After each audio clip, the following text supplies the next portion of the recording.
பல்கலை சமுதாய வானொலியில் நேயர்கள் கேட்க இருப்பது கண்ணம்மாவும் காமாட்சியும் நிகழ்ச்சி தொகுப்பாளருக்கு என்னுடைய வணக்கம். என்னுடைய பொழுதுபோக்கு என்னன்னா சினிமா பார்க்கறதும் திரைப்பட பாடல்கள் கேட்கறதும் தான். முன்னாடி தியேட்டருக்கு அடிக்கடி போய் பார்த்துட்டு இருந்தேன். இப்போ அது தியேட்டருக்கு போகிறது குறைஞ்சி போச்சு. வீட்டிலே அமேசான் பிரைமும் நெட்ஃப்ளிக்ஸ்லையும் உட்காந்து படம் பார்த்துக்கிட்டு இருக்கேன். இளையராஜா பாடல்கள்லாம் எனக்கு ரொம்ப பிடிக்கும். அது என்னுடைய மனசை லேசாக்கும். என்னோட ஹாபிஸ் என்னென்னா ட்ராயிங் பண்ணுவேன், வீட்டை நீட்டாக வச்சுக்குவேன், வீட்டை க்ளீன் பண்ணி வச்சுக்குவேன், வேலை பார்த்துக்கிட்டே இருப்பேன், சமையல் பண்ணுறது பிடிக்கும், டிவியில் சாங்ஸ்லாம் பிடிக்கும், கேட்டுக்கிட்டே இருப்பேன், மொபைல் யூஸ் பண்ணுறது பிடிக்கும், ஸ்டிச் பண்ணுறது பிடிக்கும், எம்ப்ராய்டிங் அண்ட் ஒர்க் பண்ணுறது அந்த மாதிரியெல்லாம் பண்ணுறது பிடிக்கும். அப்படியே வண்டியில் ஜாலியாக ஒரு ரவுண்ட் அடிக்கிறது பிடிக்கும். சிங்கிளாக அப்படியே லாங் ட்ரைவ் போகலாம். என்னோட ஹாபிஸ் சிங்கிங், டான்சிங், அப்புறம் நல்ல பாட்டு கேட்கறது. என்னுடைய பொழுதுபோக்கு இளையராஜா பாடல்கள் கேட்டல் மற்றும் திரைப்படங்கள் பார்த்தல். என்னுடைய பொழுதுபோக்கு புத்தக வாசிப்பு மற்றும் திரையிசை பாடல்கள் கேட்பது. என்னோட பொழுதுபோக்கு முதன்மையானது புத்தகங்கள் படிப்பது. புத்தகங்கள் படிப்பதிலையும் குறிப்பாக வரலாற்று சம்பவங்கள், அந்த சம்பவங்களை ஒட்டிய புனைவு கதைகள், இதை ரொம்ப விரும்பி படிப்பேன். அதுக்கப்புறம் இடதுசாரி சிந்தனையுள்ள புத்தகங்களை தேடி தேடி படிப்பேன். தினசரி நாளிதழில் வர கட்டுரைகள் தவறாம படிப்பேன். ஏன்னா அதுதான் நம்மளை அறிவுசார் சமூகத்துல எப்பயுமே கலந்து இருக்க வைக்கும். இரண்டாவது, எல்லாரும் சொல்ற மாதிரியும் திரையிசை பாடல்களை கேட்பது. அந்த திரையிசை பாடல்கள்லையும் சில கவித்துவம் மிக்க வரிகள், நம்ம மனதை கவர்ந்த வரிகள் அப்படி இருக்கும் இல்லையா, அதை திரும்ப திரும்ப கேட்கறது எனக்கு ரொம்ப பிடிக்கும். காப்பி குடிக்கிறது. என்னுடைய பொழுதுபோக்குன்னு கேட்டா இசை கேட்பது. இசைனா எனக்கு இளையராஜா பாட்டு, அவர் பாட்டு, இவர் பாட்டு இல்லை, எல்லா இசையும் கேட்பேன். மொழியும் ஒரு பாகுபாடே கிடையாது. கண்டமேனிக்கு எல்லா இசையும் கேட்பேன். ஸ்பானிஷ் கேட்பேன், இங்கிலீஷ் கேட்பேன், எல்லா இசையும் கேட்பேன். அதை தாண்டி எனக்கு பொழுதுபோக்குனா தன்முனைப்பு புத்தகங்கள் வாசிப்பது, சுய நான் அறிதல், நான் யாருன்னு அறிதல்ன்ற அது சம்பந்தமான சின்ன சின்ன விஷயங்கள் தேடி தேடி செய்கிறது. இதுதான் என்னுடைய பொழுதுபோக்கு. என்னோட hobbies photography, drawing and photo editing. என்னோட ஹாபின்னா reading books or getting involved any activities which gives some self realization and find. எனக்கு ஒரு நாள் பொழுதுங்கிறது பத்தாது. அப்புறம் எப்படி நான் பொழுதுபோக்கு ஏதாவது பண்ணணும்னு யோசிக்கிறது. டெய்லரிங் என்னோட ஜாப். அதை நான் பிடிச்சி நேசித்து செஞ்சாலும் அது ஃபுல் டைமாக அதே தான் செஞ்சுட்டு இருக்கேன். அப்போ என்னோட ஹாபிஸ்னால் எனக்கு கிடைக்கிற டயத்தில் என்னோட பிள்ளைங்களோட என்ஜாய் பண்ணுறது தான் என்னோட ஹாபிஸ். ஒரு நாளோட 24 மணி நேரத்தில் 7 மணி நேரம் தூக்கத்தில் போகுது, 8 மணி நேரம் ஆஃபீஸில் போகுது, 4 மணி நேரம் ஆஃபீஸ்க்கு போயிட்டு வர கார் ஓட்டுறதுல போகுது, மிச்சம் இருக்கிறது 3 மணி நேரம். அதில் தான் புஸ்தகம் படிக்கிறது, டிவி பார்க்குறது, இங்கிலீஷ் படங்கள் பார்க்குறது, சமைக்கிறது அப்படின்னு பொழுது ரொம்ப ஜம்முன்னு போகுது போங்க. என்னோட பொழுதுபோக்கு வாசித்தல், இலக்கின்றி பயணித்தல், இசை கேட்டல், சும்மா இருத்தல். பஸ்ஸில் போகணும், ரொம்ப தூரம் பாட்டு கேட்டுக்கிட்டு பஸ்ஸில் ட்ராவல் பண்ணணும். வண்டியில் போகிறதுலாம் முடியாது, பஸ்ஸில் ட்ராவல் பண்ணிட்டு பாட்டு கேட்டுக்கிட்டே போகணும். இந்த ஹாபிஸ்ன்னு பார்த்தீங்கன்னா தோட்ட வேலைகளில் ஈடுபடுவேன். வீடை சுற்றி என்னென்ன தோட்டங்கள் என்னென்ன வைக்க முடியுமோ, காய்கறி தோட்டங்கள் மேக்சிமம் காய்கறி பயனுள்ளதாக அலங்காரம் இல்லாமல். என்னோட ஹாபிஸ் நல்லா டான்ஸ் ஆடுறது, ரொம்ப பிடிக்கும் டான்ஸ் ஆடுறதுக்கு. அது போக நான் ஃப்ரீ டைமில் என்ன பண்ணுவேன்னா, சும்மா இருக்க மாட்டேன், லேப்டாப் ஏதாச்சும் பார்க்குறது, மொபைல் நல்லா யூஸ் பண்ணுறது. என்னோட பொழுதுபோக்கு என்னன்னு கேட்டிங்கன்னா, புஸ்தகம் படிக்கிறது, கவிதை புத்தகங்கள், நாவல்கள் இதெல்லாம் படிக்கிறது. அப்புறம் ஃபேஸ்புக் முகநூல் பார்க்குறது, ஆங்கில படங்கள் பார்க்குறது, ஆங்கில நாடகங்கள் பார்க்குறது, அத்தனை ஓடிடி ஆங்கில நாடகங்கள், படங்கள் இதெல்லாம் பார்க்குறது. இதுதான் என்னோட பொழுதுபோக்கு. புக் ரீட் பண்ணுறது, அப்புறம் வந்து பெயிண்டிங். ஃப்ரீ டைம்ஸில் வந்து ஹோமேஜில் வந்து அவங்களோட டைம் ஸ்பெண்ட் பண்ணுறது தான் என்னோட மோஸ்ட் ஃபேவரட் ஹாபி. சாங்ஸ் கேட்குறது, அப்புறம் சோஷியல் ஆக்டிவிட்டீஸ், புக்ஸ் ரீட் பண்ணுறது, அப்புறம் கேம்ஸ் ப்ளே பண்ணுறது, இதுதான் என்னோடய ஹாபிஸ். ஜூம்பா போவேன். ஜூம்பா என்னோட ஹாபி. அது தவிர என்னோட பைக்கில் லாங் டிரைவ் போவேன். லாங் டிரைவ்னா என்ன, காலேஜ் ரோட்டில் அந்த கோட்டையூர் ரோடு அந்த மாதிரி இடத்துல லாங் டிரைவ் போவேன். Reading, singing and listening music, இதுதான் என்னோட ஹாபிஸ். ஹாபிஸா? அப்படி எதுவும் பெரிய இதில் இல்லையாக்கா எதுவும்? என் பொழுதுபோக்கு என்னப்பா, நான் ஏதாவது லாங் டிரைவ் போவேன், ஃப்ரெண்ட்ஸ் கூட டைம் ஸ்பெண்ட் பண்ணுவேன். கதை படிக்கிறது ரொம்ப பிடிக்கும். அதுவும் ஃபோனில் இல்லை, புக்கில் படிக்கணும்னு படிப்பேன். Listening music, singing, painting work பார்ப்பேன், ஆர்ட் அண்ட் கிராஃப்ட் ஒர்க் ஏதாவது பார்ப்பேன். முன்னாடி ஸ்டாம்ப் கலெக்ட் பண்ணிட்டு இருந்தேன், சும்மா காயின் கலெக்ஷன் மாதிரி. இப்போ அது பண்ணுறதில்ல. என்னுடைய ஹாபினா எல்லோரும் இன்புற்றிருக்க வேண்டுவதல்லால் வேறொன்று அறியேன். என்னோட ஹாபிஸ் வந்து home decoration and wall painting. என்னோட ஹாபிஸ் வந்துட்டு ட்ராயிங் பண்ணுவேன். அதுக்கப்புறம் ஸ்டோரி புக்ஸ் படிக்கிறது, லைக் காமிக் ஸ்டோரிஸ்க்கு அப்புறம் டிக்கல் புக்ஸ் அந்த மாதிரி இருக்கிறது தான் பிடிக்கும். என்னோட ஹாபி வந்து டிரைவிங் பண்ணுறது தான் ரொம்ப பிடிக்கும். அதோட என்னோட பெட்டு ரோசி கூட விளையாடுறது ரொம்ப ரொம்ப பிடிக்கும். புக்ஸ் ரீட் பண்ணுவேன், அப்புறம் டிவி பார்ப்பேன். பொழுதுபோக்குனா என்ன? என்ன இப்படி உட்காந்து எங்கன்னு போனால் பொழுது போகும். நீங்கள் என்ன பண்ணுவீங்க பொழுது போகிறதுக்கு? நான் என்ன வேலை இருந்தால் பார்க்கலாம், வேலை இல்லைன்னா இருக்க வேண்டியதுதான். பொழுது போகாமல் இருக்க வேண்டியது அங்கிட்டு. வேற ஏதாவது பாட்டு பாடுவீங்க, டான்ஸ் ஆடுவீங்க? ஆமாம், இப்போத்தான் டான்ஸ் ஆடணும், பாட்டு பாடிக்கணும். 16 வயசு, அதெல்லாம் உண்மையில்லை. என்னோட ஹாபிஸ் என்னன்னா, நிறைய புக்ஸ் படிப்பேன், எனக்கு தோன்றதை எழுதுவேன், கவிதை எழுதுவேன், அப்புறம் இளையராஜா சாங்ஸ் கேட்பேன். சிஸ்டர், இப்போ இருக்கக்கூடிய ஹாபிஸை விட ஒரு 7 இயர்ஸ் பேக் பார்க்கும்போது, ஒரு 9th 10th படிக்கும் போதெல்லாம் வந்து வீட்டுக்கு பின்னாடி குளம் இருக்கும்ல, ஸோ அதில் வந்து மீன் பிடிக்கிறது. ஸோ அதுக்கப்புறம் ஒரு ஈவினிங் ஒரு 6 to 7 அந்த டைமிங்கில் வந்து ரேடியோவில் ஏதாவது பாட்டு போட்டால் டான்ஸ் ஆடுறது. ஸோ அதுக்கப்புறம் வந்து அப்போ தானே சைக்கிள்லாம் வீட்டில் வாங்கி கொடுத்துருப்பாங்க. ஸோ வந்து கொஞ்ச நேரம் டைம் கிடைச்சாலும் வந்து அந்த சைக்கிள் எடுத்து ஓட்டிகிட்டு போகிறது. ஸோ இந்த மாதிரி ஹாபிஸ்லாம் அப்போ நிறையா இருந்தது.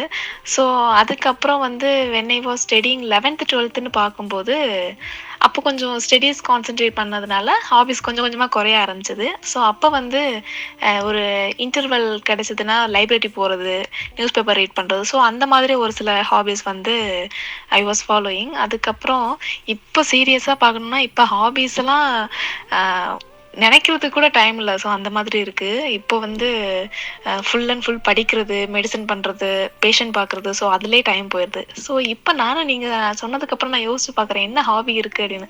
வேணும்னா அந்த மெடிசனல் பிளான்ஸ் வந்து ஹெர்பேரியமாக ஃபார்ம் பண்ணுறோம்ல, ஸோ அது வேணால் இப்போ என்னோட ஹாபின்னு சொல்லி நான் சொல்லிக்கலாம். அவ்வளோதான் சிஸ்டர். பொழுதுபோக்கு ஏன்னா ஒரு தனி மனிதன் தன்னோட சந்தோஷத்துக்காக தனக்காக பண்ணக்கூடிய ஒரு சில விஷயங்கள் தான் பொழுதுபோக்கு. அவன் தனக்காகவும் பண்ணணும், ப்ளஸ் அது குடும்பத்தாக்காகவும் பண்ணுற மாதிரி இருக்கணும். அப்படி பார்த்தோம் அப்படின்னா நம்ம குடும்பத்தோட எவ்வளோ நேரம் நம்ம சந்தோஷமாக செலவிடுறோமோ அதுதான் வந்து எல்லாருக்கும் சந்தோஷத்தை கொடுக்கும். நம்மளோட தனிமையான சந்தோஷத்தை மட்டும் எதிர்பார்த்தோம்னா அது ஒரு சில பேருக்கு கஷ்டமான இதையும் கொடுக்கும்.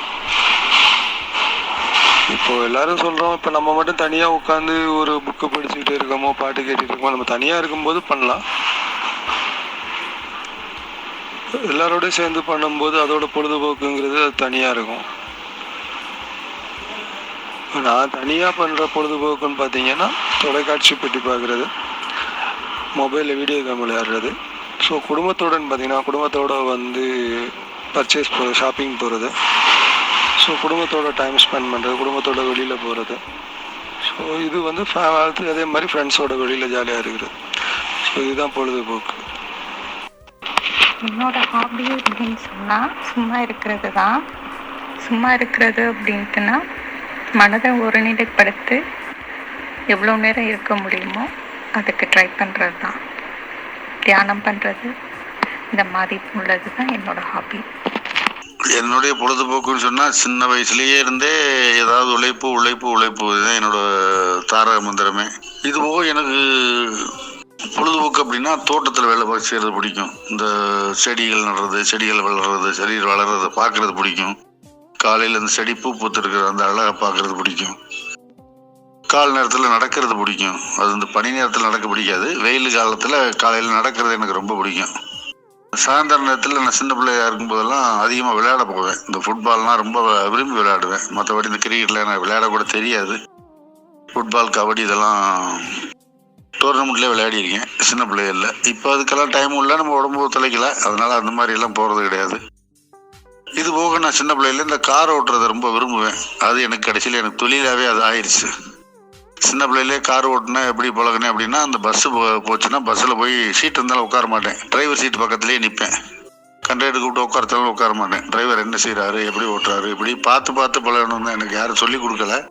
இந்த மாதிரி பொழுதுபோக்குகள்லாம் எனக்கு யூஸ்ஃபுல் ஆகிற மாதிரி தான் பொழுதுபோக்குனதை தவிர தேவையில்லாமல் வேஸ்டான பொழுதுபோக்குகளை இது வரைக்கும் நடத்திக்கல. இனிமேயும் அது மாதிரி வராதுன்னு நினைக்கிறேன். ஆண்டவனோட பிராப்தம். என்னுடைய பொழுதுபோக்கு அப்படின்னா டிராயிங் தான். டிராயிங் நல்லா வரைவேன். இப்போ ஏதாச்சும் ஒரு சாம்பிள் பிக்சரை பார்த்துட்டேன் அப்படின்னா அதை என்னால் வரைய தெரியும். பார்க்காம என்னால் இமேஜின் பண்ணி வரைய தெரியாது. எதை ஒன்றத்தை நான் பார்க்குறேனோ அதை என்னால் வரைய தெரியும். அதை தவிர கோலம் நல்லா போடுவேன். வேறு என்னுடைய பொழுதுபோக்கு அப்படின்னா எஃப்எம் கேட்பேன். அது எப்பவுமே நான் நல்லா கேட்பேன். அதில் வர சாங்ஸ் எல்லாமே எனக்கு ரொம்ப பிடிக்கும்.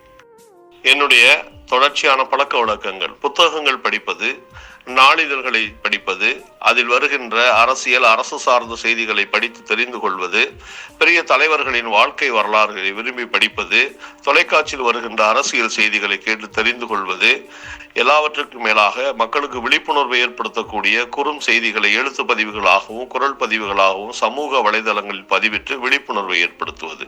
இதுதான் என்னுடைய முக்கியமான பழக்க வழக்கங்கள்.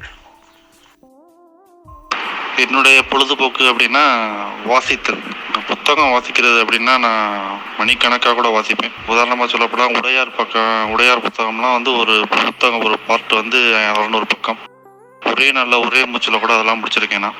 ஸோ அந்தளவுக்கு வெறித்தனமாக வாசிக்கிற பழக்கம் உண்டு. இன்னொன்று வந்து ஓவியம், பெயிண்டிங்ஸ். இது வந்து ரொம்ப ரேர் தான். ரொம்ப ஒரு நாள் ஃபுல்லாக கடத்தணும் அப்படின்னா மட்டும் படம் வரைய உட்காருவேன். இந்த பாடல் கேட்குறது வந்து பொழுதுபோக்குன்னு சொல்ல முடியாது. ஏதாவது ஒரு வேலையை செஞ்சுக்கிட்டு பாடல் கேட்பேன். அந்த அலுப்பு தெரியாமல் இருக்க பாடல் கேட்டுக்கிட்டே இருப்பேன். இன்னொன்று வந்து சமையல். எனக்கு சமைக்கிறது ரொம்ப பிடிக்கும். ஸோ நல்லாவும் வரும். அதனால் வந்து அடிக்கடி ஏதாவது ஒரு யூடியூப்பில் பார்த்து புதுசாக ஏதாவது ட்ரை பண்ணுறது, ஒரு விசேஷங்களுக்கு அந்த மாதிரி ஒரு இது. கிரிக்கெட் இந்த மாதிரி நிறைய சீசனுக்கு தகுந்த மாதிரி அது பிளேஸ் அது மாறிக்கிட்டே இருக்கும்.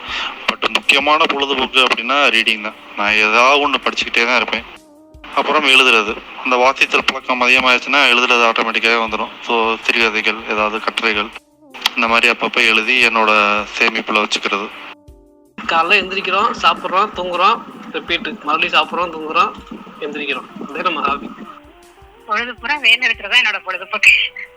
எனக்குமே புத்தகங்கள் வாசிக்கிறது தான் பிடிக்கும். அதான் பைத்தியமா படிப்பேன்னு படிச்சுட்டே இருப்பேன். வயர் கூட பின்றது அது எனக்கு ரொம்ப பிடிச்ச வேலை. வேற வேலைகள் இல்லாத சமயத்துல அதை செஞ்சுட்டே இருப்பேன். டிசைன் பண்ணுவேன். நெல்லிக்காய் கூட, அப்புறம் சிவன் கண் முடிச்சு, அந்த மாதிரி அதுல வெரைட்டிஸ் செய்யறது பிடிக்கும். அப்புறம் பாட்டு கேட்கறது. அது எல்லா வேலைக்கும் நடுவுலயும் அது ஓடிட்டே இருக்கும். ஏதாவது ஒரு பாட்டு ஏதோ ஆடியோ போட்டு விட்டுட்டு அதை கேட்டுட்டே தான் எந்த வேலையா இருந்தாலும் செய்வேன். இந்த ரேடியோ நிச்சயமா அடுத்து என்ன வரப்போகுது அப்படின்னு தெரியாம கேட்டுட்டு இருக்குது. அது ஒரு எக்ஸைட்மெண்ட். அதனால அது ரொம்ப பிடிக்கும். நானா செலக்ட் பண்ணி கேட்கறத விட ரேடியோல கேட்கறது பிடிக்கும். புத்தகம் வாசித்தல், இன்டோர் கேம்ஸ், அவுட்டோர் கேம்ஸ் என்று சொல்லப்படுகிற விளையாட்டுகள் மற்றும் பெயிண்டிங்ஸ், ஓவியம் வரைதல், காயின்ஸ் கலெக்ட் பண்ணுறது, இந்த மாதிரி நிறையா பொழுதுபோக்குகளை நமது மூளைக்கு நாம் தொடர்ந்து செயல்களை செய்யும் களைப்படைவதை தவிர்ப்பதற்காக இந்த மாதிரி பொழுதுபோக்குகளை நாம் செயல்படுத்தி கொண்டிருக்கிறோம். என்னுடைய பொழுதுபோக்கு வந்து கிரிக்கெட் பார்ப்பேன். அப்புறம் அந்த கேலரிஸ் நம்ம எவ்வளோ சாப்பிட்றோம் போகிறோம் இதெல்லாம் ஒரு ரொட்டீனாக கொண்டு வர்றதுக்கு அது ஒரு ஹாபி மாதிரி போன கோவிடில் இது ஆரம்பிச்சது. என்னோடய ஹாபிஸ் வந்து பெரும்பாலும் ஞாயிற்றுக்கிழமை நண்பர்களோட கிரிக்கெட் விளாட்றது இன்னமும் விளாண்டுட்ருக்கோம். அது வந்து நார்மலாக கிரிக்கெட் விளாட்றதுன்னு சொல்கிறத விட அது கிரிக்கெட்டுங்கிற பேரில் நாங்கள் வந்து எங்களுக்குள்ளே உள்ள ரூல்ஸ் ஒன்று வச்சுக்கிட்டு நாங்கள் விளாண்டுட்ருக்கோம். அந்த பவுலிங் அந்த எல்பிடபிள்யூ அந்த மாதிரிலாம் இல்லாமல் வேறு மாதிரியான கிரிக்கெட்டாக இருக்கும். ஆனால் அது கிரிக்கெட்னு சொல்லிக்கணும்னு வச்சுங்களேன். இன்னொன்று வந்து வீக்கெண்டில் பக்கத்தில் எங்கேயாவது ஒரு ஊரில் எங்கேயாவது ஒரு இடத்துல காடு அந்த மாதிரி ஏரியாவில் நாங்கள் ஃப்ரெண்ட்ஸோடு போவோம், ஒரு ரவுண்ட் அடிப்போம். நேச்சராக எப்படி இருக்குது அப்படிங்கிறத இப்போ பார்ப்போம். நிறைய சரித்திர நாவல்கள் வந்து படிப்பேன். அப்புறம் எப்போதும் போல இளையராஜா சார் பாட்டு கேட்குறது. வாங்க காமாட்சி, ரொம்ப நாள் சாலையை பார்த்து என்ன இந்த பக்கம் காத்தடிக்குது? வந்துட்டேன் கண்ணம்மா. ஒன்றும் இல்லை, எனக்கு பொழுதே போக மாட்டேங்குது, அதான் உங்களை பார்த்துட்டு போகலான்னு வந்தேன். சரி, நம்ம ஊர்க்கதை ஏதாவது பேசிகிட்டு இருக்கலாமா? நல்லா பேசலாம் காமாட்சி.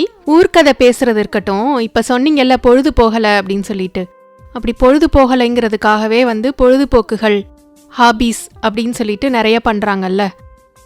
அது மாதிரி நீங்கள் உங்களோட பொழுதுபோக்குகள் என்னென்னு சொல்லுங்க பார்க்கலாம். என்னோட பொழுதுபோக்குன்னா கண்ணம்மா, காலையில் எந்திரிச்சோன்னே எங்கள் வீட்டில் உள்ள நாய்க்குட்டியோட விளையாடுறது. அப்படியே விளையாண்டுட்டு இருக்கும்போதே எனக்கு பொழுது போயிடும். அதோட நேரம் ஆயிடுச்சுன்னு ஆஃபீஸ் கிளம்பி வந்தா இங்கே வந்து ஃப்ரீயாக இருக்கிற நேரத்தில் ஏதாவது ஃபோன் பார்க்குறது. அதுக்கப்புறம் எனக்காவது மைண்டு ஃப்ரீயாக இருந்துச்சுன்னா அப்படியே ஏதாவது நல்ல புக்கெல்லாம் படிக்கிறது. இதுதான் கண்ணம்மா என்னோட பொழுதுபோக்கு. சரி கண்ணம்மா, உங்களுக்கு என்ன பொழுதுபோக்கு, அதை பற்றி கொஞ்சம் சொல்கிறீங்களா? என்னோட முக்கியமான பொழுதுபோக்குன்னு சொன்னால் புத்தகம் வாசிக்கிறது தான் காமாட்சி. எனக்கு ரொம்ப ரொம்ப பிடிச்ச பொழுதுபோக்கு. எந்த புத்தகமாக இருந்தாலும் சரி. முன்னாடிலாம் சின்ன வயசுலலாம் பார்த்தீங்கன்னா இப்போ மாதிரி புத்தகங்கள்லாம் நிறைய கிடைக்காது. செல்ஃபோனில் படிக்கிற வாய்ப்புகள்லாம் இல்லை. வீட்டிலேருந்து வெளியில் போகிறதுக்கே ஸ்கூலை தவிர எதுவுமே இருக்காது. ஆனால் கூட என்ன புத்தகம் கையில் கிடைச்சாலும் அதை வந்து வாசிக்கிற பழக்கம் எனக்கு இருந்துச்சு. இன்னும் சொல்லப்போனால் கடைக்கு போய் ஏதாவது ஜாமான் வாங்கிட்டு வர சொன்னால் அந்த மடித்து கொடுக்குற பொட்டலத்தை கூட பிரித்து அதை உட்காந்து அதில் என்னது செய்திகள் இருக்கா அப்படின்னு படிப்பேன் நான்.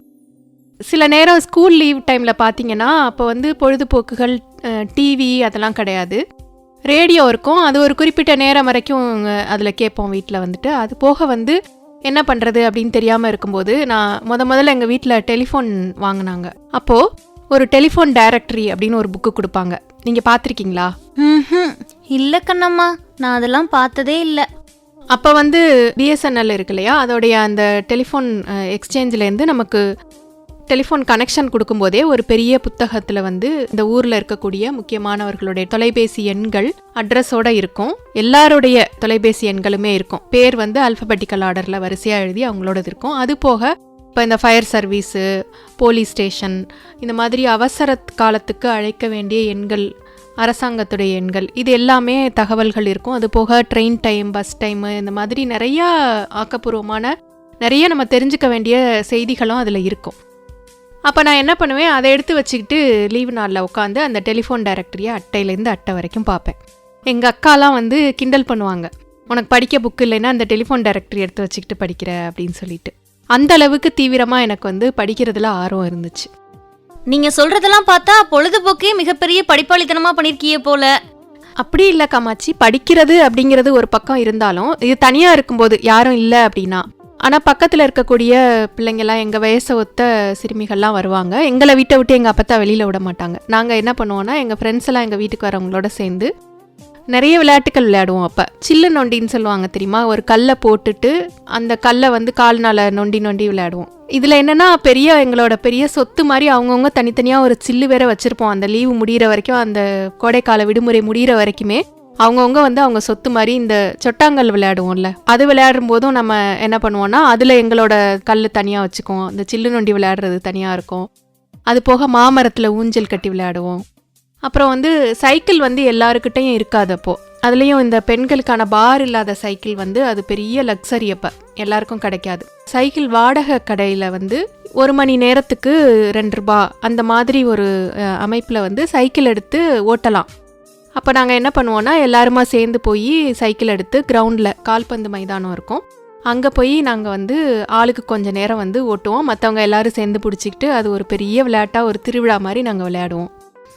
ஆமாம் கண்ணம்மா, நான் கூட சின்ன வயசில் வாடகை சைக்கிள்லாம் எடுத்து ஓட்டியிருக்கிறேன். அப்பெல்லாம் 1 மணி நேரத்துக்கு 1 ரூபான்னு சொல்லுவாங்க அந்த வாடகை சைக்கிள். எனக்கு இன்னும் அதெல்லாம் ஞாபகம் இருக்கு.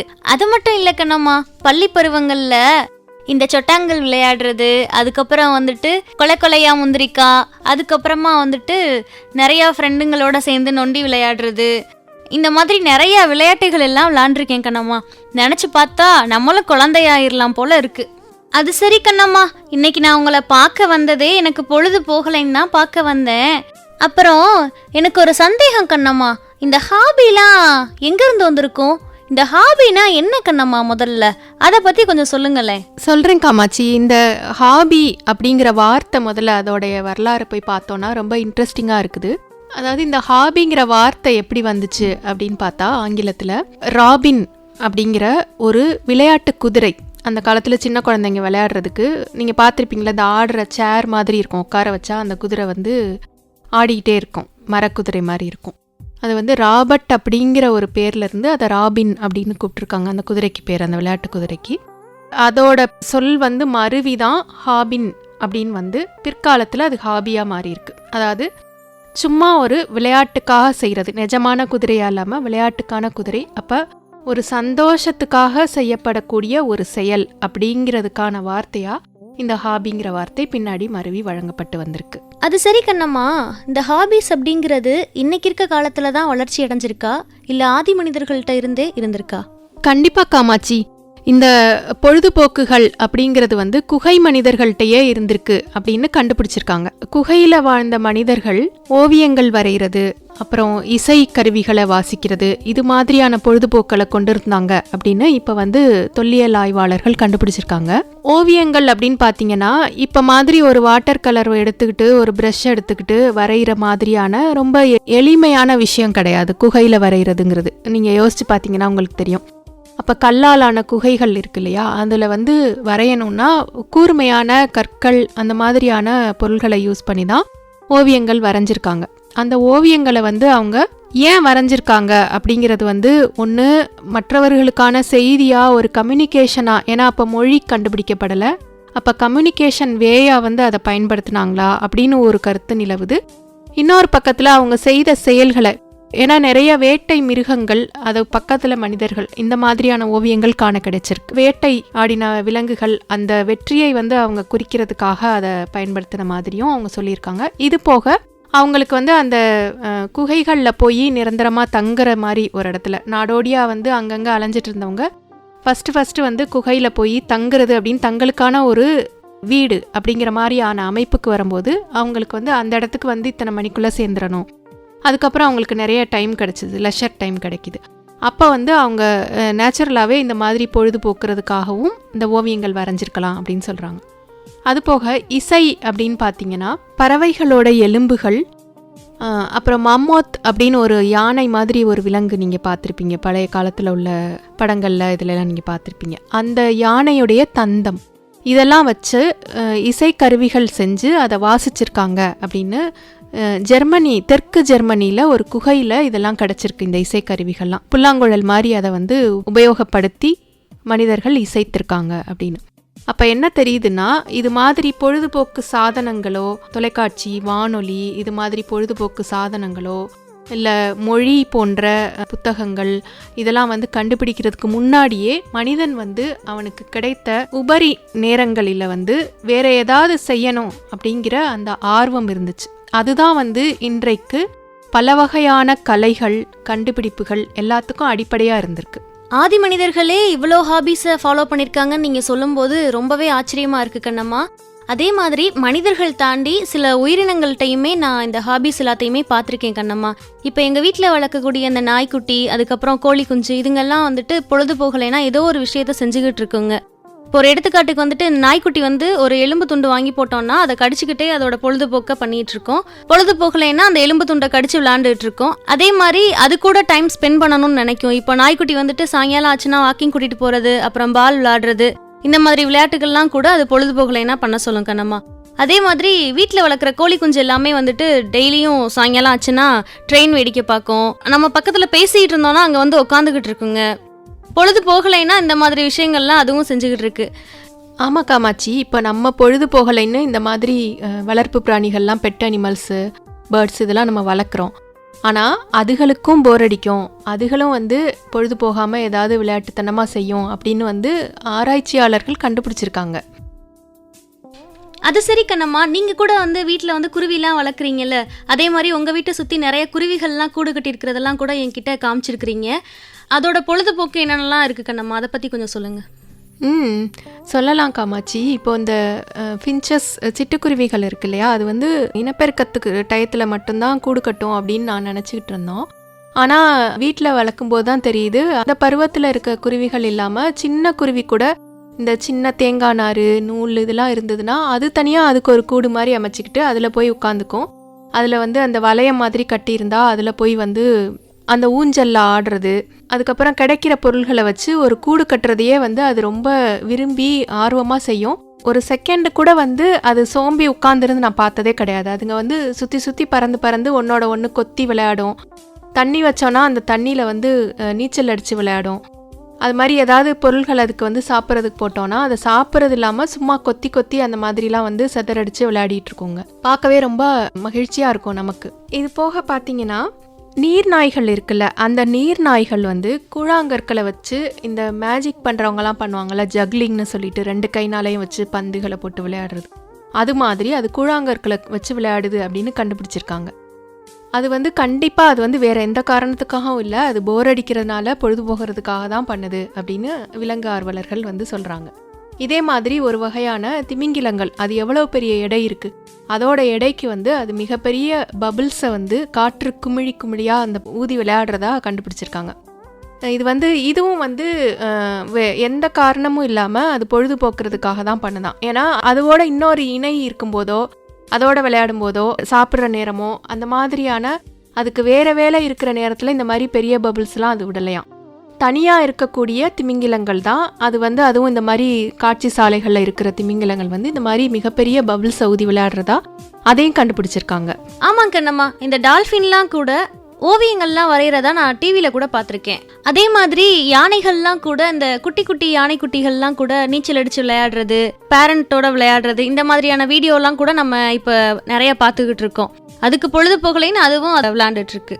ஆமாம், நான் கூட பார்த்துருக்கேன் காமாட்சி. ஒரு யூடியூப் வீடியோவில் ஒரு யானை வந்து தடுமாறி சறுக்கி ஒரு இடத்துல விழுகும், திரும்ப என்ன பண்ணுவோம்னா எந்திரிச்சு போய் அதே மாதிரி திரும்ப சறுக்கி சறுக்கி விளையாடுற மாதிரி ஒரு வீடியோ இருந்தது. ஸோ இது வந்து இந்த போர் அடிக்கிறது, பொழுதுபோக்குறது இதெல்லாம் வந்து மனுஷங்களுக்கானது மட்டும் அப்படின்னு நம்ம நினச்சிக்கிட்டு இருந்தது உண்மை இல்லை. நீங்கள் சொன்னீங்கல்ல கோழியெல்லாம் சேர்ந்து கூட்டமாக விளையாடும் அப்படின்னு சொல்லி, அது மாதிரி வந்து அமெரிக்காவில் சொல்லியிருக்காங்க. வான்கோழிகள் இருக்குல்ல, அது வந்து கூட்டமாக சேர்ந்து ஃபுட்பால் விளையாடுறத கூட சொல்கிறாங்க. அது வந்து நம்மளை மாதிரி ஷூஸு இல்லை யூனிஃபார்ம் அதெல்லாம் போட்டு விளையாடலைனாலும் சில விளையாட்டு விதிமுறைகள்லாம் ஃபாலோ பண்ணுது.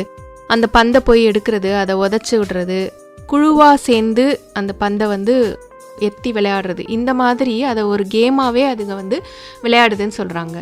இது மாதிரி இன்னும் நிறையா விலங்குகள், ஜப்பானில் ஒரு வகையான மக்காக்ஸ் அப்படிங்கிற ஒரு பனிக்குரங்குகள் குளிர்காலத்தில் இந்த வெந்நீர் ஊற்றுகளில் மனிதர்கள் போய் அப்படியே படுத்து கிடந்து அந்த நேரத்தை செலவிடுவாங்கள்ல, அதே மாதிரி அதுங்களும் வந்து அந்த வெந்நீர் ஊற்றுகளில் படுத்துக்கிட்டும் விளையாடிக்கிட்டும் அது வந்து பொழுதுபோக்குறதா சொல்லியிருக்காங்க. இந்த குரங்குகளை வந்து வெந்நீர் ஊற்றுகளில் ஆடுறத பார்க்கறதுக்காகவே அதிகமான சுற்றுலா பயணிகள் வரதாகவும் சொல்கிறாங்க.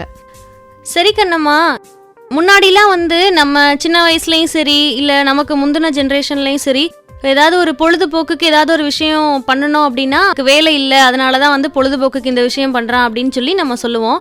ஆனால் இன்னைக்கு இருக்கிற காலகட்டத்தில் பார்த்தீங்கன்னா நிறையா ரெஸ்யூமில் பயோடேட்டாலலாம் வந்துட்டு அவங்களோட ஹாபிஸ் என்னன்னு கேட்குறாங்க, நிறைய இன்டர்வியூஸில் கேட்குறாங்க. அப்போ இதுக்கெல்லாம் என்ன காரணமாக இருக்குது கண்ணம்மா? உண்மைதான் காமாட்சி. பொழுதுபோக்குனா வந்து ஏதோ வெட்டியாக இருக்கிறவங்க செய்கிறது அப்படிங்கிற அர்த்தத்தில் வந்து எடுத்துக்கிறாங்க. என்னைய பொறுத்த வரைக்கும் அப்படி கிடையாது. இது வந்து நம்மளோட அன்றாடத்திலேருந்து ஒரு விலகல் அப்படின்னு நம்ம எடுத்துக்கலாம். தினம் ஒரே மாதிரியான வேலையை செய்கிறவங்க அதுலேருந்து ஒரு சேஞ்ச், அவங்களுக்கு வந்து அவங்களோட மன அழுத்தத்துலேருந்து விடுபடுறதுக்காக கூட அவங்க வந்து வேறு விதமான விஷயங்களில் பொழுதுபோக்குறதுக்கு ஈடுபடுறாங்க. இப்போ பார்த்தீங்கன்னா நம்ம இந்த பொழுதுபோக்குகளை பற்றி நிறைய பேர் பேசியிருந்தாங்கல்ல, நம்ம வானொலி நிகழ்ச்சிக்காகவே நம்ம நிறைய பேர்கிட்ட இருந்து கேட்டோம். அதில் இப்போ ரேடியோ கேட்குறது ஒரு பொழுதுபோக்குன்னு ஒருத்தவங்க சொல்கிறாங்க. இப்போ உங்களுக்கு ரேடியோ கேட்குறது வந்து பொழுதுபோக்கா? பொழுதுபோக்குன்னு சொல்ல முடியாது கண்ணம்மா, ஆனால் இதான் என்னோட வேலை. அப்போ நம்ம வந்து வானொலியை நம்மளோட பொழுதுபோக்குன்னு இப்போ சொல்ல முடியாது இல்லையா? ஒரு காலத்தில் வேணால் நம்ம சொல்லியிருந்துருக்கலாம். இதே மாதிரி இப்போ கிரிக்கெட் விளையாடுறவங்களை கேட்டிங்கன்னா, இப்போ சச்சின் டெண்டுல்கரோ இல்லை தோனியோ கேட்டிங்கன்னா அவர் வந்து டெண்டுல்கர் வந்து ஃபுட்பால் விளையாடுறத ஹாபியாக சொல்கிறாரு, தோனி வந்து பைக் ஓட்டுறத ஹாபியாக சொல்கிறாரு. அப்போது அன்றாடத்திலிருந்து ஒரு வித்தியாசமான ஒரு விலகல் அது மனிதனுக்கு தேவையாக இருக்குது. அவன் அந்த மன அழுத்தத்துலேருந்து வெளிப்படுறதுக்கான ஒரு சந்தர்ப்பமாக தான் இந்த பொழுதுபோக்கு இருக்குது. அப்போ இது ஒரு அவசியமான ஒரு விஷயமாக தான் நான் பார்க்குறேன். ஆமாங்க கண்ணம்மா, இப்போ மியூசிக்னு எடுத்துக்கிட்டாலும் கூட இளையராஜா, ஏஆர் ரஹ்மானுக்குலாம் வந்துட்டு அது அவங்களோட தொழில் தானே. ஆனால் அது நமக்கு பொழுதுபோக்கு. இப்போ தான் நீங்கள் சொல்கிறத வந்து கொஞ்சம் என்னால் ஏற்றுக்க முடியுது. நீங்கள் சொன்னீங்கல்ல இன்டர்வியூஸில் இந்த மாதிரி பயோடேட்டாலெல்லாம் நம்மளோட ஹாபிஸ் என்னன்னு மென்ஷன் பண்ண சொல்கிறாங்கன்ட்டு. உண்மைதான். இந்த விளையாட்டுகள் மூலமாக வந்து ஒரு மனிதனுடைய அவனுடைய கேரக்டர் என்ன, அதை வச்சு இவங்க இந்த வேலைக்கு தகுதியானவங்களா அப்படிங்கிறத வந்து அவங்க தெரிஞ்சுக்கிறதுக்காக முயற்சி பண்ணுறாங்க. அதனால தான் இப்போ இந்த ஹாபிஸ் அப்படிங்கிறது முக்கியமானதாக கருதப்படுது. இன்னும் இந்த ஐஏஎஸ் எக்ஸாம்ஸ் இருக்குல்லையா, அந்த ஐஏஎஸ் இன்டர்வியூவில் கூட ஒருத்தரையும் உன்னோட ஹாபி என்னன்ற கேள்வி வந்து ரொம்ப முக்கியமானதாக பார்க்கப்படுது.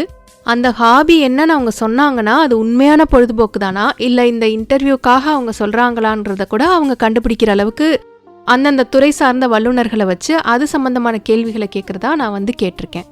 ஆமாங்க கண்ணம்மா, நான் கூட கேள்விப்பட்டிருக்கேன். ஒரு சிலர் வந்து இந்த இன்டர்வியூவில் வந்து அவங்களோட ஹாபிஸை சொல்கிறதுக்காகவே போய் தனிப்பட்ட முறையில் பயிற்சி எடுத்துக்கிறாங்க. சரி கண்ணம்மா, இந்த ஹாபிஸை வச்சு நம்ம எப்படி அவங்களோட கேரக்டரை கண்டுபிடிக்கிறது? நான் இதை பற்றி என்னோட ஃப்ரெண்டு ஒருத்தவங்க ஒரு மனிதவள மேம்பாட்டுத்துறையில் இருக்கிறவங்க கிட்ட நான் கேட்டேன், இந்த ஒருத்தரோட பொழுதுபோக்கை வச்சு அவங்கள பற்றி நீங்கள் என்ன கணிக்கிறீங்க அப்படின்ட்டு. ரொம்ப சுவாரஸ்யமாக இருந்தது காமாட்சி. அதாவது ரொம்ப ரிஸ்க் எடுத்து பண்ணக்கூடிய பொழுதுபோக்குகள், இப்போ ரேசிங், இந்த பேராகிளைடிங், இந்த மாதிரி பறக்கிறது, இந்த மாதிரியான ஒரு பொழுதுபோக்குகளை வந்து கொண்டிருக்கிறவங்க அவங்க வேலையிலையும் வந்து சவால்களை வந்து ஏற்றுக்கக்கூடியவங்களாக இருப்பாங்க. அதே மாதிரி அவங்களால வந்து ஒரு சிறந்த முடிவெடுக்கும் திறன் கொண்டவங்களாகவும் இருப்பாங்க அப்படின்னு சொல்கிறாங்க. நிறைய புத்தகங்கள் படிக்கிறவங்க வந்து ஒரே மாதிரியான வேலைகள் இல்லாமல் அவங்க வந்து ஒரு ப்ராடக்ட் தயாரிக்கக்கூடிய நிறுவனங்களுக்கும் R&D இந்த மாதிரியான புதிய கண்டுபிடிப்புகள் அந்த மாதிரியான துறைகளுக்கு ஏற்றவங்களாக இருப்பாங்க அப்படின்னு சொல்கிறாங்க. இப்போ ட்ராவல் அப்படிங்கிறத ஒரு பொழுதுபோக்காக சொல்கிறாங்கன்னா அவங்க இப்போ ட்ராவல் ஏஜென்சிஸோ இல்லை இந்த மாதிரி புக்கிங் ஏஜென்சிஸ் இருக்குது பார்த்தீங்களா, அதுக்கு தேவையான வேலைகளுக்கு சரியானவங்களாக இருப்பாங்க அப்படின்னு சொல்கிறாங்க. அவங்களுக்கு மார்க்கெட்டிங் ஸ்கில்ஸும் இருக்கும் அப்படின்னு சொல்கிறாங்க. இதே மாதிரி இப்போ வந்து வீடியோ கேம்ஸ் விளையாடுறவங்க வந்து ப்ராப்ளம் சால்விங், அந்த மாதிரி பிரச்சனைகளுக்கான தீர்வுகளை எளிதாக கண்டுபிடிக்கிறவங்களா இருப்பாங்கன்னு சொல்கிறாங்க. இதில் இன்னும் சில நெகட்டிவ் பாயிண்ட்ஸ் கூட இருக்குன்னு சொல்கிறாங்க. இவங்க ஆஃபீஸில் வந்து தூங்கிடுவாங்க அப்படின்னு சொல்கிறாங்க. ராத்திரி பகலாக வந்து வீடியோ கேம் விளையாடுவாங்க, அதுக்கப்புறம் வந்து அவங்க ஆஃபீஸ் நேரத்தில் தூங்குறதா கூட அதோட நெகட்டிவ் பாயிண்ட்டாகவும் சொல்கிறாங்க.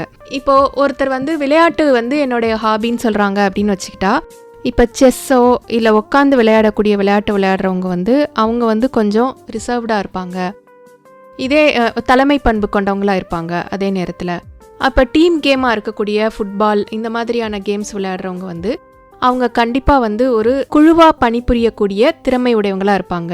ஒரு டீமில் வந்து டீம் ஒர்க் பண்ணுறதுக்கு அவங்க ஏற்றவங்களாக இருப்பாங்க. இந்த மாதிரி பலவிதமான உளவியல் காரணங்கள் சொல்கிறாங்க இந்த ஹாபிஸை கேட்குறதுக்கு. பொழுதுபோக்கில் இவ்வளோ விஷயங்கள் இருக்கா கண்ணம்மா? கேட்கவே ரொம்ப சுவாரஸ்யமாக இருக்குது. இன்னும் இதை வந்து ரொம்ப கமர்ஷியலாக ஆக்கி இப்போ இந்த கோடைக்கால விடுமுறை ஆரம்பிச்சதுனாவே வந்து பயனுள்ள பொழுதுபோக்குகள் அப்படின்னு சொல்லி இதையும் காசாக்கக்கூடிய பல வியாபாரங்கள் வந்து மலிந்து கிடக்குது. என்னையை பொறுத்த வரைக்கும் ஒரு பொழுதுபோக்கு அப்படிங்கிறது தனிநபருடைய தேர்வாக இருக்கணும் அப்படின்னு நான் நினைக்கிறேன். எல்லா பொழுதுபோக்குமே அது கண்டிப்பாக பயனுள்ளதாக நம்ம பொழுதை செலவழிக்கணுங்கிறது இருக்குது. அதே நேரத்தில் எல்லா பொழுதுபோக்குமே வந்து அது பயனுள்ளதாக இருக்கணும், அது வந்து பொருளீட்டி தருவதாக இருக்கணும் அப்படிங்கிறது வந்து எனக்கு உடன்பாடு கிடையாது. பொழுதுபோக்குங்கிறது முதல்ல சொன்ன மாதிரி நம்ம வந்து ஒரே மாதிரியான பணியிலிருந்து ஒரு விலகுவதற்கான ஒரு விஷயமா இருக்கலாம். ஜஸ்ட் ஃபன் லவ்விங், ஒரு விளையாட்டுத்தனமான ஒரு விஷயமா கூட இருக்கலாம். எந்த ஒரு பயன்களும் இல்லாமல் சாதாரணமாக நம்ம மனதுக்கு மகிழ்ச்சி ஊட்டக்கூடிய ஒரு செயலாக கூட இருக்கலாம். சரியா சொன்னீங்க கண்ணம்மா. இன்னைக்கு எனக்கு பொழுது போகலன்னு உங்களை பார்க்க வந்தேன். ஆனா இன்னைக்கு நம்ம கண்ணம்மா காமாட்சியே ஒரு சிறந்த பொழுதுபோக்கு நிகழ்ச்சியா நம்ம வானொலிக்கு நம்ம பகிர்ந்தாச்சுல. என்ன நேயர்களே, இந்த நிகழ்ச்சி உங்களுக்கெல்லாம் ஒரு சிறந்த பொழுதுபோக்கு நிகழ்ச்சியா இருக்கா?